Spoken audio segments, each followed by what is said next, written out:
पायानं दिव्यांग असले म्हणून कधीतरी त्यांना समाजात हिणवण्यात आलं होतं. मात्र मागील 3 वर्षात त्यांनी स्वतःची स्ट्रेंथ उभी केली आणि स्ट्रेंथ लिफ्टिंग करता करता त्यांनी गोल्ड मेडल मिळवलं.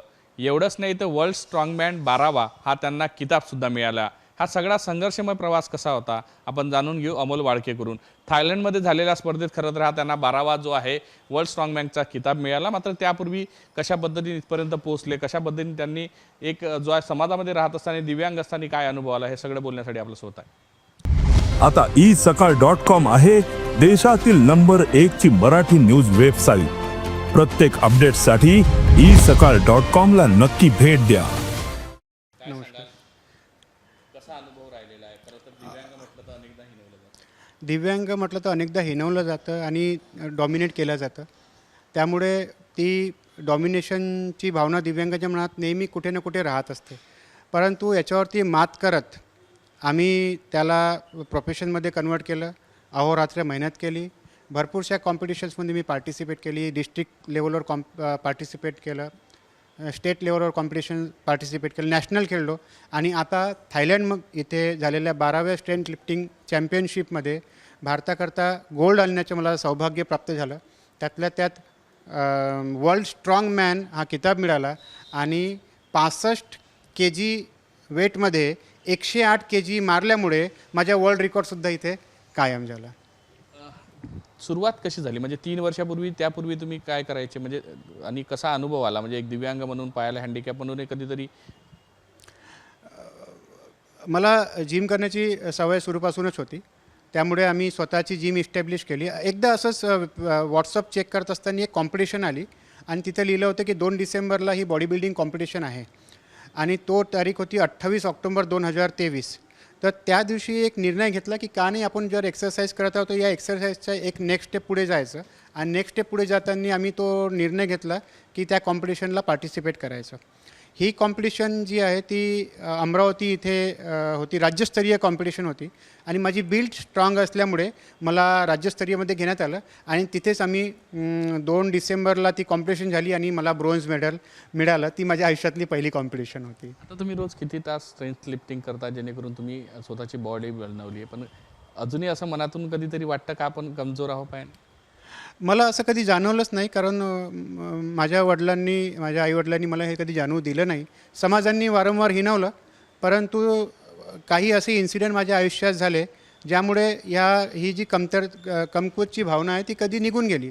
म्हणजे 4थ्या वर्गात असताना माझी शाळेची बस सुटली म्हणून मला शाळेत जायला नव्हतं मिळत. परंतु वडिलांनी ती गोष्ट लक्षात घेऊन मला सायकल शिकविली. एक पाय नसताना एका पायावरती सायकल कशी चालवायची तर 2 दिवस नाही, 4 दिवस नाही, अख्खे 12 दिवस मला ती सायकल शिकण्याकडे लागले. पण शेवटी ती एका पायाने जेव्हा सायकल चालायला शिकलो तेव्हा हा कॉन्फिडन्स बिल्टअप झाला की आयुष्यात कुठल्याही गोष्टी करता येऊ शकते. गोष्ट सायकलची नाही, सायकल ही खूप छोटी गोष्ट आहे. पण त्यानंतर जो कॉन्फिडन्स बिल्टअप झाला त्यानंतर मग मला असं कधी कमकुवतची भावना किंवा दिव्यांगाव अशी भावना कधी निर्माण झाली नाही. कारण व्यवसाय करतो, दिव्यांगांच्या क्षेत्रात कार्य करतो आणि जिम करता स्पेशली वेळ नसतो म्हणून मी रात्री 11:30 ते 2 हा माझा शेड्यूल राहतो. 11:30 ते 2 आम्ही जिम करतो किंवा मग एखाद्या वेळेस इव्हिनिंगचं जर नाही झालं तर मग मॉर्निंग 5 वाजता आम्ही करतो. असं रुटीन आहे. आता पुढचा टप्पा काय असणार आहे? आता वर्ल्ड स्ट्रॉंगमॅनचा किताब मिळालेला आहे, पुढं काय तयारी? आता बेसिकली तर मला कार्य म्हटलं तर मला दिव्यांग क्षेत्रामध्ये पूर्ण महाराष्ट्रातले जे काही दिव्यांग आहे, आज 58 लाख दिव्यांग महाराष्ट्रामध्ये आहे, त्यांच्याकरता कार्य करायचं आहे. परंतु खेळ क्षेत्रातलं जर म्हटलं तर खेळ क्षेत्रातलं आता प्रत्येक प्लेयरची अपेक्षा राहते की त्यांनी ऑलिम्पिक खेळायला पाहिजे. जे की फक्त विचार करतात भरपूर पण ते नॅशनली नाही खेळू शकत. परंतु मी आजपर्यंत जे ठरवलेलं आहे ते माझ्या आयुष्यात घडत आलेलं आहे. मला खात्री आहे की येणाऱ्या ऑलिम्पिक्समध्ये मी पार्टिसिपेट करून तिथेही गोल्ड मेडल किंवा एक पदक मिळवेल अशी अपेक्षा आहे.